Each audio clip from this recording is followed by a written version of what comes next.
বিশ্বনবী কাঁদতে কাঁদতে মাথা তুলবেন, বলবেন আল্লাহ, দুনিয়াতে সব নবীরা স্পেশাল দোয়া করেছে, আমি করি নাই, এবার আমি আমার স্পেশাল দোয়াটা করতে চাই, আপনি কবুল করবেন কিনা বলেন।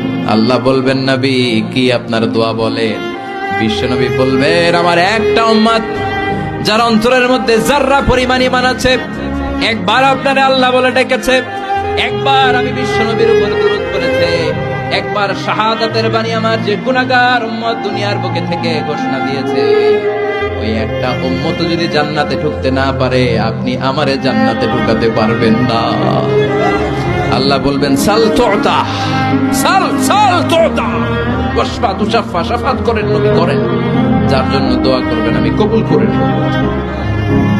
দুনিয়াতে বিশ্বনবী কম কষ্ট সহ্য করে নাই। 3 বছর শিয়াবে আবি তালেবে জেল খেটেছে। কয় বছর? দুর্ভিক্ষের বছরগুলোতে বিশ্বনবীর পেটে দানা পানি ছিল না। কলিজার টুকরা হাসান হুসাইন কই মাছের মতো ছটফট করেছে, জামিনে ক্ষুধার জ্বালায় বেহুশ হয়েছিল। বিশ্বনবী যদি ওই স্পেশাল দোয়াটা করতেন, জান্নাত থেকে খাবারের বস্তা পাঠিয়ে দিত কে? ওই দোয়া করছিলেন? জেলখানায় আল্লাহরে বলছিলেন, আল্লাহ স্পেশাল দোয়া করলাম, জেল থেকে মুক্ত করে দেন, করছিলেন? যুদ্ধের ময়দানে নিজের দাঁত ভেঙেছে, উহুদের ময়দান সাক্ষী, বিশ্বনবীর মুবারক রক্তে উহুদের ময়দান রঞ্জিত হয়েছে। সেদিনও বিশ্বনবী ওই দোয়াটা করে নাই। চিল্লায় বলেন ঠিক কিনা?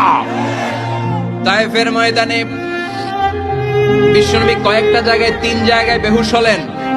বিশ্বনবীর মুবারক দেহ বেয়ে রক্ত ঝরলো। ওই কঠিন বিপদের দিনও বিশ্বনবী এই দোয়াটা করেছেন নাকি? কথা বলেন।